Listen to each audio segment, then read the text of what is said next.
감사합니다. 정명호 교수님, 김원 교수님 감사드리고요. 오늘 좋은 자리에 초대해 주신 혈전 지혈학회 교수님들께도 깊은 감사를 올립니다. 심방세동의 엔티코아귤레이션에 대해서 리뷰를 해서 말씀을 드리겠고요. 여기 보시는 그래프는 심방세동의 인시던스와 프레벌런스입니다. 근데 여러분들 잘 아시는 것처럼 노인이 되면 심방세동이 굉장히 많이 발생을 하고 있고 우리 사회가 급격하게 고령화되면서 심방세동 환자가 굉장히 빠르게 늘고 있기 때문에 굉장히 큰 경제적인 사회 경제적인 이슈가 될 것으로 생각이 되고요. 2015년에 조사한 것만 봐도 1.4% 정도의 유병률이라고 하니까 적어도 우리나라에 50만 명 이상의 환자가 이미 진단된 환자가 있다고 볼 수가 있는데, 더 문제는 심방세동의 증상을 이렇게 보시면 이런 팔피테이션이라든지 숨이 차다든지 가슴이 답답하다든지 이런 전형적인 증상들도 있지만 실제로 가장 많이 보는 거는 에이심토마틱입니다. 증상이 없는 환자들이 굉장히 많고요. 실제로 저한테 AF로 의뢰가 되는 분들은 대부분 건강검진에서 심전도를 했는데 심방세동이 나와서 의뢰가 되는 경우가 굉장히 많고, 특히 나이가 많고 이런 심방세동이 오래된 분들은 증상이 이제 적응이 되면서 없어지기 때문에 이런 에이심토마틱 환자가 이렇게 많다는 것을 고려했을 때는 실제로 진단되지 않은 심방세동이 훨씬 더 많을 거라고 우리가 쉽게 예측을 해볼 수가 있고요. 그래서 이런 숨어있는 AF, 증상이 없어서 굳이 병원에 가서 진단이 되지 않은 이런 분들을 찾아내는 스크리닝에 대한 것이 요즘에 굉장히 큰 관심을 받고 있고요. 그래서 최근 가이드라인에서는 나이가 65세 이상으로 고령이거나 고혈압이 있는 분들은 병원에 왔을 때 오퍼튜니스틱 스크리닝이라고 해서 다른 어떠한 이유로든지 간에 혈압약을 타러 오든 감기약을 타러 오든 왔을 때 맥박을 만져보든 실제로 심전도 찍어보든 AF가 있지 않은지 이레귤라 비트가 있지 않은지 스크리닝을 할 것을 클래스 1으로 이렇게 권고를 했고요. 그다음에 심방세동하고 아주 관계가 높다고 알려진 이런 옵스트럭티브 슬립 앱니아, 수면 무호흡증 있는 분들도 클래스 2A로 스크리닝을 좀 해라, 이렇게까지 권장을 하고 있는 상황이고요. 물론 이제 스크리닝은 여러 가지 방법을 통해서 할 수가 있지만 최종적으로 이거를 AF로 컨펌을 하고 치료에 들어가려면은 반드시 심전도가 필요합니다. 그래서 싱글 리드 심전도일 경우에는 30초 이상 기록된 심전도가 있어야 되고요. 아니면 표준적으로 우리가 찍는 12리드 10초간 찍는 그 심전도, 거기서 AF가 정말 맞는지 피지션이 컨펌을 하고 이제 치료에 들어가면 되겠는데, 따라서 스크리닝을 할 수 있는 방법이 여러 가지가 있는데요. 이렇게 맥박을 만져볼 수도 있고 청진기로 할 수도 있고, 기존의 혈압계에서도 이레귤러 하면 이렇게 워닝 사인을 보내주죠. 그리고 핸드폰에 있는 PPG 센서, 여러 가지 우리가 전통적으로 한 홀터를 비롯해서 여러 가지 방법을 통해서 스크리닝을 할 수는 있는데, 어쨌든 컨펌을 하려면 심전도가 반드시 필요하기 때문에 가능하면은 스크리닝하는 방법을 심전도로 하는 것이 좋겠고요.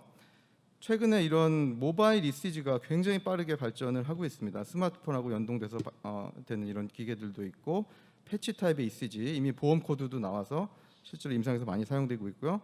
더 많은 거는 스마트워치가 환자분들이 저희가 얘기하지 않아도 알아서 구매를 해가지고 이렇게 심전도를 찍어서 갖고 오는 경우도 많이 있습니다. 50세 남자고요. 팔피테이션이 있어 병원에 왔지만 병원에 와서 찍은 심전도는 전혀 증상이 없죠. 그래서 제가 이런 스마트워치 방법이 있다 이렇게 말씀을 드렸고, 환자분이 구매를 해서 두근거림이 있을 때 심전도 찍으셨고 실제로 이렇게 AF를 쉽게 진단을 내릴 수가 있죠. 그래서 이거를 통해서 환자분이 이제 진단을 컨펌하고 치료에 들어가게 되는 이런 경로를 통해서 진단할 수 있기 때문에 숨어있는 AF를 스크리닝할 수 있는 방법이 굉장히 많이 발전해서 여러 선생님들께서도 앞으로 이런 것들을 활용해서 AF를 찾아내고 그다음에 엔티코아귤레이션을 통해서 아웃컴을 향상시키는 그런 치료를 하시는 것이 좋을 거라고 생각을 합니다. 자, 이제 본격적인 스럼버 엠볼리즘에서 말씀을 드리면은 심방세동에서 스럼버 엠볼리즘이 생기는 메커니즘은 크게 세 가지고요. 블러드 스테이시스가 생기죠. 에이트리움이 컨트랙션 잘 하지 못하기 때문에 레프트 에이트리움이 스테이시스가 되고, 베슬 월이 LA가 다이아메터가 점점 늘어나고 프로그레시브하게 디누데이션 되고 파이브로틱 체인지가 생기고, 그다음에 블러드 자체에 있는 플레이트릿이라든지 엔티코아귤레이션 팩터들의 앱노멀 체인지가 생기면서 이 세 가지 조건이 맞아 떨어지게 되면 이제 스럼부스가 발생을 하게 되고, 여러분들 잘 아시는 것처럼 우리가 보는 PAD, CAD 이런 환자에서 플레이트릿 액티베이션이 굉장히 중요한 거 반면에 AF에서는 엔티코아귤레이션 그 캐스케이드가 더 훨씬 중요하다. 그런 거 다 알고 계실 거고, 따라서 엔티코아귤레이션, 즉 코아귤레이션 캐스케이드 블락하는 그런 항응고요법을 하게 되고요. 모든 AF 환자한테 다 하지는 않습니다. 왜냐하면 항응고제를 사용하면 반드시 출혈이라는 그런 부작용이 동반될 수 있기 때문에 일정 수준 이상의 리스크가 있는 분들을 골라서 엔티코아귤레이션을 하게 되죠. 그래서 그런 리스크를 평가하는 방법으로 이제 유니버설하게 쓰이는 것이 최드 베스크 스코어이고요.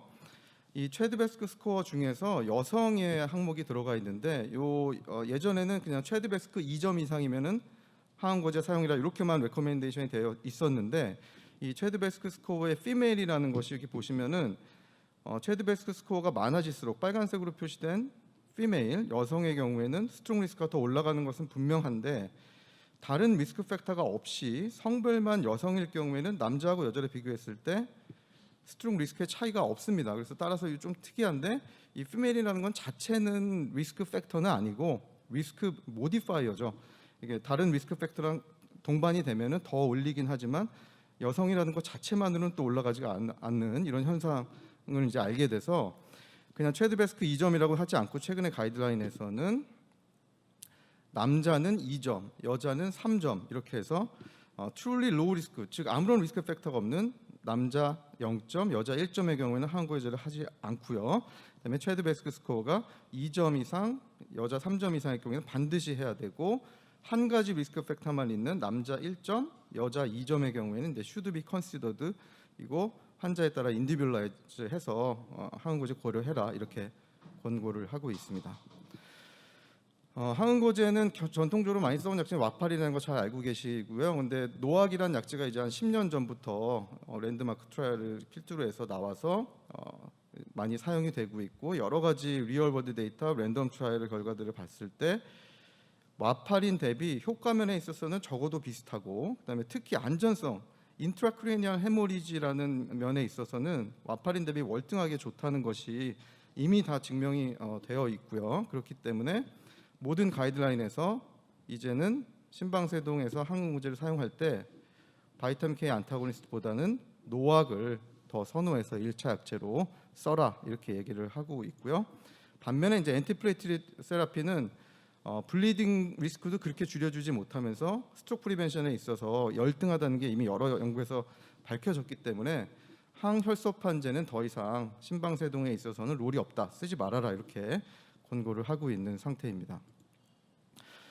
이미 이제 노악 사용한 지도 거의 10년이 다 되었기 때문에 여러 데이터가 쌓였고요. 당연히 이제 와파린보다 노악 이제 심방세동 환자에 쓰는 거 모든 피지션들이 거의 알고 있는 상태이고, 최근에 이제 업데이트 되는 것들은 그러면 이제 노악을 쓰는데 어떤 노악 제제를 어떤 용량으로 사용해야 될지, 또는 아주 특수한 환경에 처한 이런 환자분들한테는 어떻게 노악을 쓰는 게 좋을지 이런 것들에 대한 좀 업데이트가 되고 있는 상태고요. 작년에 유러피안 이라 하트 리듬 어소시에이션에서 프랙티컬 가이드를 업데이트를 해서 요게 내용을 조금 언급을 해드리면은요. 첫 번째로 이제 노악을 사용할 수 있는 엘리지빌리티가 어떤 것이냐. 옛날에는 밸뷸라 AF, 넌 밸뷸라 AF 이렇게 표현했는데 요즘에는 아예 그런 용어로 사용하지 말자고 얘기했고요. 노악을 사용할 수 없는 경우는 미케니컬 밸브가 있거나 모더레이트 이상의 마이트럴 스테노시스가 있는 이런 것만 컨트라인디케이션이고, 나머지는 다 노악을 쓸 수 있는 것이고, 이렇게 빗금을 친 거는 아직은 데이터가 많지 않아서 뚜렷하게 얘기하지 못하는 것인데, 바이오프로스테틱 밸브, 그다음에 타비를 한 경우, 하이퍼트로픽 카리오마이패스가 있는 경우에는 노악 사용이 충분히 안전하고 효과적이라는 거가 여러 연구 결과에서 나온 게 업데이트가 돼서 이런 경우에는 노악을 쓸 수 있다라고 이렇게 억셉터블로 업데이트를 했습니다. 그다음에 또 한 가지 이제 많은 부분을 할애해서 얘기한 것이 이제 드럭 인터랙션입니다. 노악이 와파린에 비해서 드럭 인터랙션이 적지만 없는 것이 아니기 때문에 노악을 사용할 때도 이런 것들을 주의하라는 거고요. 그 중에서 특히 우리가 좀 기억하면 좋을 만한 것은 항부정맥제 중에 드로네다론이라는 약제가 노악하고 인터랙션이 있습니다. 그 중에서 다비가트란 인터랙션이 많아가지고 노악 농도가 너무 올라가기 때문에 사용 금기이고요.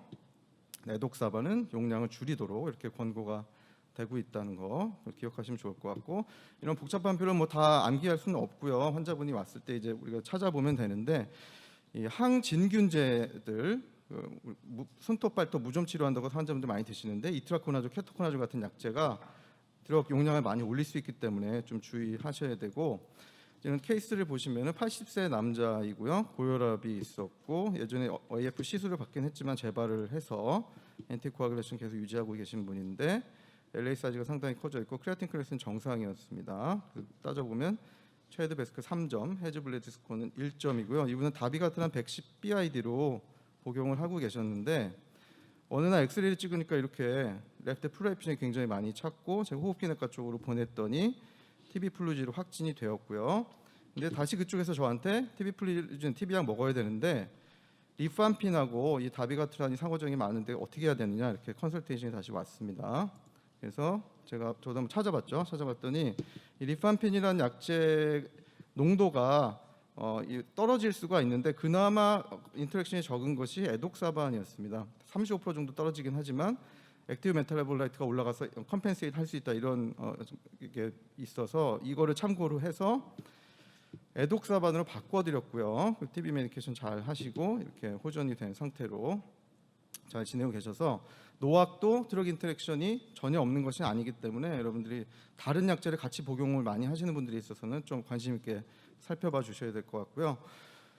그다음에 이제 일반적으로 노악을 사용하는 것 보통 표준적인 체적을 가지신 대부분의 환자는 문제가 없지만 체중이 너무 많이 나가거나 적게 나가는 분들은 좀 고민이 될 수 있죠. 그래서 그런 것들에 대해서도 권고가 있는데 체중이 60이 안 되고 50 이상인 경우에는 아픽사반과 에독사반은 자체가 그 도주 리덕션 크라이테리아가 있습니다. 체중이 60이 안 되면 줄이는 크라이테리아를 갖고 있기 때문에 이런 약제를 선호해서 사용 것을 권하고 있고 50도 안 되는 너무 저체중이거나 120kg가 넘는 아주 과체중이 되는 분들은 노악을 사용할 경우에 이런 드럭 레벨을 측정하는 것을 한번 생각해봐라 이렇게 권고를 하고 있고요.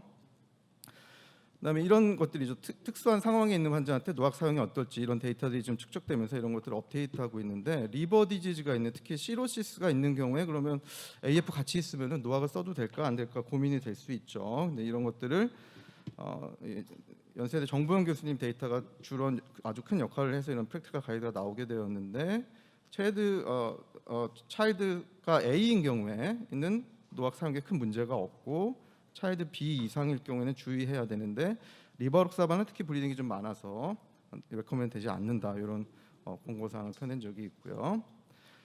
그다음에 오랜 기간 굉장히 많은 이슈가 되었던 거가 이 PCI나 어큐코라인 신드롬 있는 분들 또 이런 분들한테 듀얼 엔티플레이스에 들어가야 되니까 하항고제랑 같이 사용하게 되면은 트리플을 써야 되니까 너무 이제 블리딩 리스크가 높아서 이런 분들한테 어떻게 하면은 가장 옵티말 할까를 굉장히 고민이 많았고 여러 가지 스터디들이 있었죠. 그래서 랜덤 트라이얼들이 모든 노악 제제가 다 완료가 되어서 그런 데이터들을 바탕으로 이제는 어느 정도 레커멘데이션이 정리가 된 것 같은데요.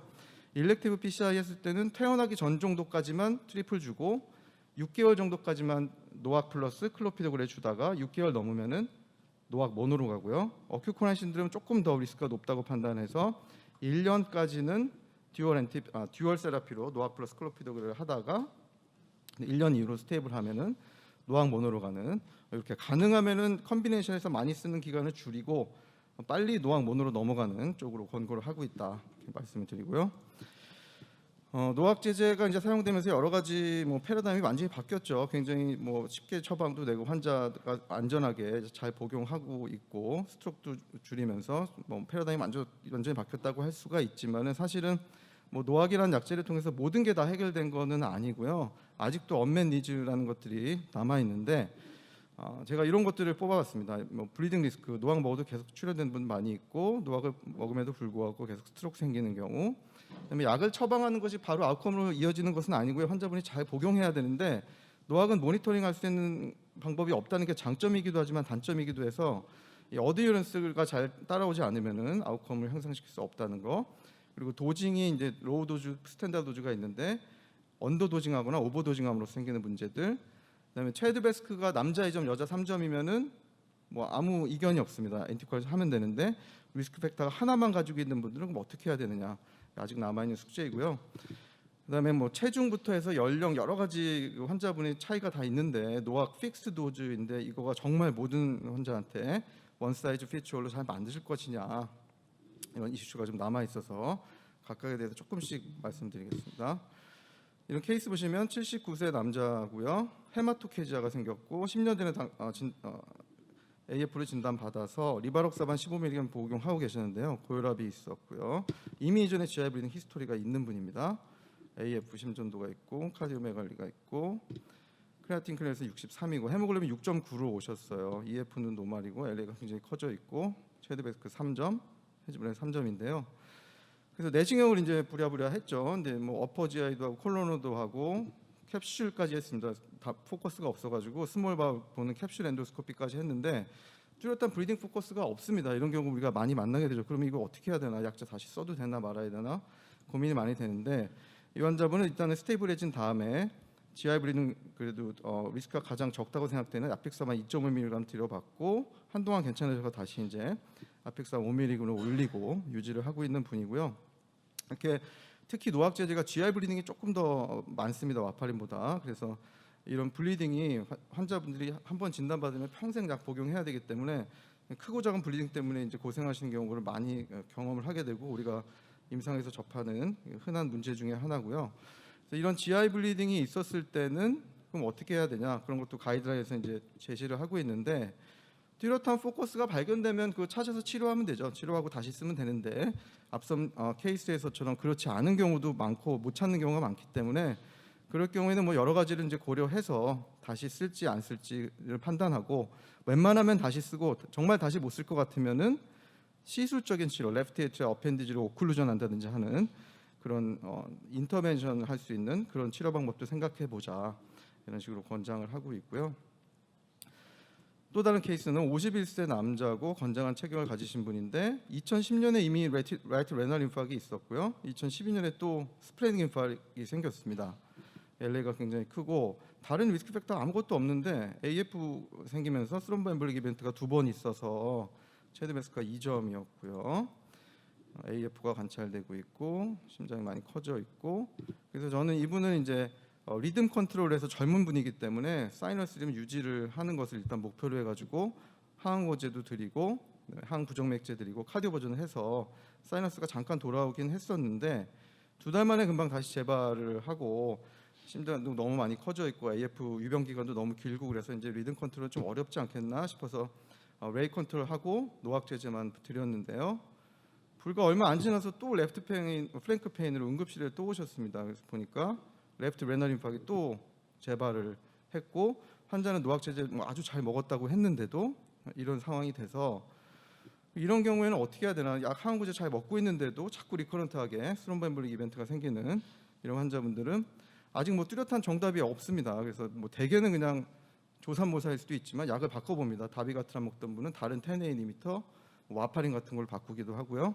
아니면 아까 말씀드린 시술적인 치료 레프트 에이트리아 어펜디지가 가장 흔하게 스롬보스 생기는 곳이니까 오클루전을 치료하기도 하고요. 그다음에 리듬 컨트롤, 그다음에 아니면 더 적극적으로 서저리하면서 메이즈를 하고 레프트 에이트리아 어펜디지를 익스클루전하는 이런 시술적인 방법도 이제 생각을 해볼 수는 있는데 아직까지 이렇게 반복적으로 이제 스트로크 생기는 분에 대해서 어떻게 하는 게 좋을지에 대해서도 연구가 더 많이 필요가 아직 명확한 데이터가 없는 그런 상태이고요. 또 한 가지 문제는 이제 어드히어런스가 문제인데 이것도 미국에서 조사한 건데 아픽사반, 다비가트란, 리바록사반 이런 뭐 전체 노화가 다 포함해서도 와파린 대비 1년 동안의 어드히어런스가 그렇게 좋지 못합니다. 50% 약간 넘는 정도밖에는 되지 않아가지고 이게 1년 팔로우한 건데도 뭐 이 정도밖에 안 되니까 라이프롱하게 복용하면서는 굉장히 많이 떨어질 수밖에 없다 이렇게 생각을 할 수가 있고요.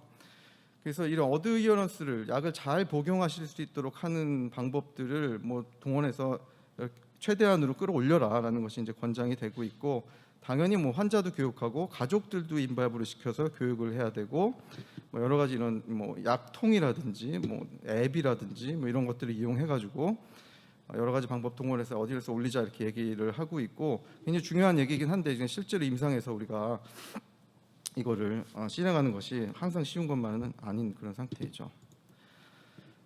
다음으로 도징에 대해서 조금 말씀을 드리면은 각 노악 약제별로 이러한 경우에는 약제 용량을 줄여라라는 이런 크라이테리아, 도즈 리덕션 크라이테리아를 가지고 있는데요.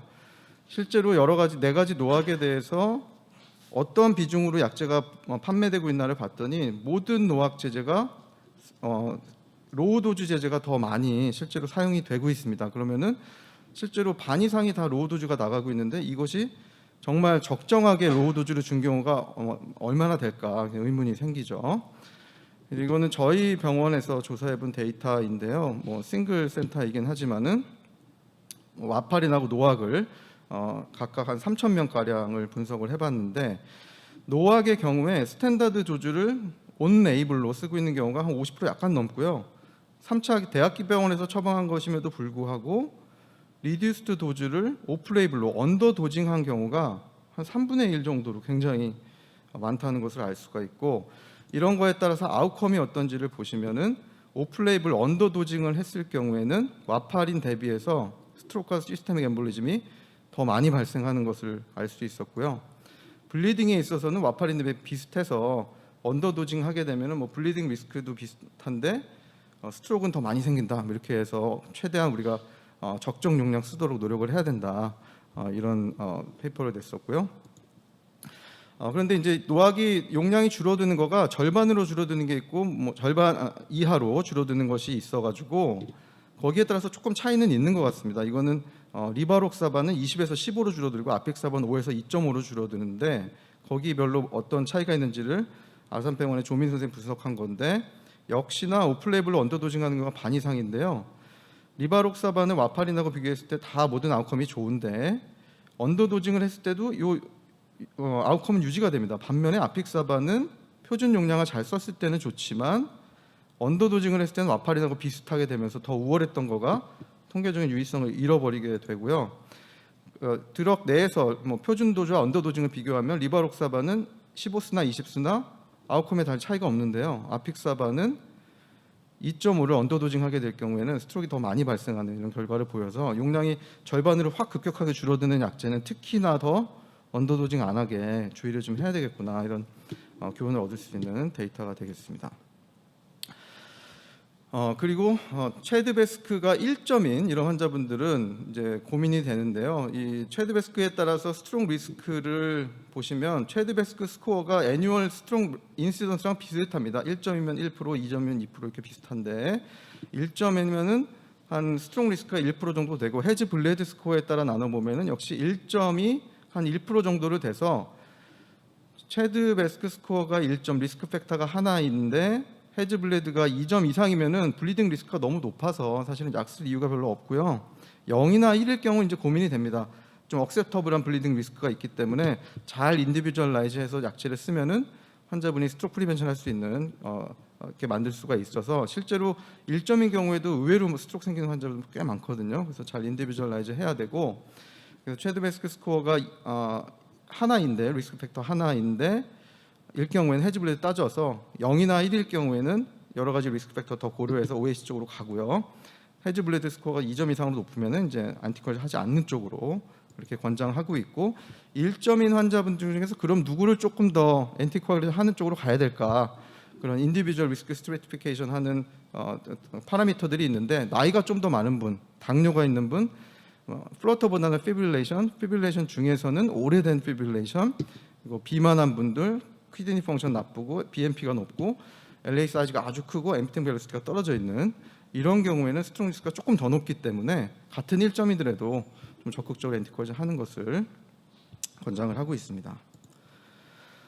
자, 마지막으로 이제 드럭 레벨 모니터링인데요. 실제로 똑같은 옷을 이렇게 체구가 다른 사람한테 입히면은 비슷하게 얼추 가릴 때 가리고 할 수는 있지만은 완벽하게 맞지는 않죠. 아마 노악도 분명히 이런 상황일 거라고 생각을 할 수 있고요. 그래서 아주 익스트림한 곳에 있는 분들한테는 드럭 레벨 모니터링이 필요할 수가 있어서 최근 그 프랙티컬 가이드에서는 이런 경우 시비어한 블리딩이 있거나 이머전시 오퍼레이션 해야 된다든지 노악을 잘 먹고 있는데 이스케믹 스트로크 또 생긴 분들, 여러 가지 약제를 너무 같이 먹고 있어서 드럭 인터랙션 예측하기 좀 어려운 분들, 바디 웨이트가 너무 적거나 많은 분들, 콩팥 기능이 나쁜 분들한테는 드럭 레벨을 메저먼트를 하는 것을 권장을 하고 있고, 대부분의 경우에는 하지만은 필요 없다 이렇게 얘기하고 있고요. 실제로 이 플라즈마 레벨 메저먼트가 우리나라에서도 시행이 되는 기관이 몇 개 있는 것으로 알고 있습니다. 제가 동아대병원하고 몇 군데 하는 거 제 얘기를 들었는데 저희는 아직 경험은 없는데요. 그래서 이런 특수한 경우에 있는 분한테는 드럭 레벨을 실제로 측정을 해서 거기에 맞게 인디비주얼라이즈 할 수 있다. 이렇게 기억하시면 좋을 것 같고요. 마지막 슬라이드인데 이제 10A 이니비터랑 스롬빈 이니비터인 다비가트란이 나온 지 벌써 10년이 넘었고 여전히 뭐 블리딩이 발생을 하긴 하고 모든 문제가 다 해결된 건 아니죠. 그래서 또 새로운 이제 이니비터를 개발을 하고 있고요. 그 중에서 팩터 11 이니비터가 최근에 주목을 많이 받고 있고 연구 결과가 발표되었는데 이걸 가장 최근에 란셋에 에선덱시안이라는 오랄 팩터 11 이니비터입니다. 이것이 바이엘에서 이제 개발을 하고 있는 것인데 그래서 페이스 2 파인딩이 보고가 되었고요.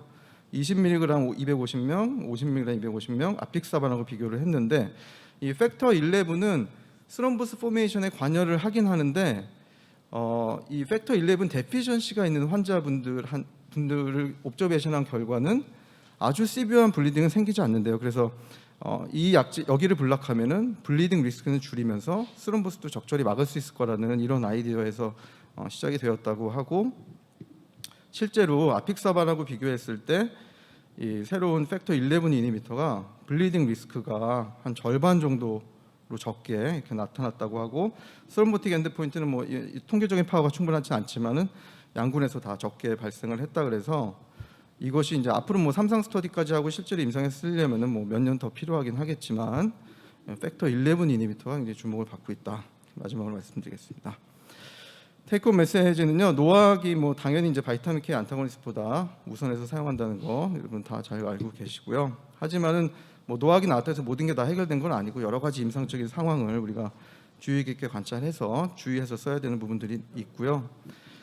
그다음에 엔티코아귤레이션이 이제 노악이 나오면서 심방세동 환자한테서 패러다임 시프트를 일으켰다고 해도 과언이 아니긴 하지만 앞서 말씀드린 아직까지도 여러 가지 언맷 니즈는 남아 있는 상태이고 이 팩터 11 이니비터가 임상 시험까지 맞춰 있고 앞으로 굉장히 주목받을 그런 약제이고 앞으로의 그 랜덤 트라이 결과를 기다려봐야 할 것 같습니다.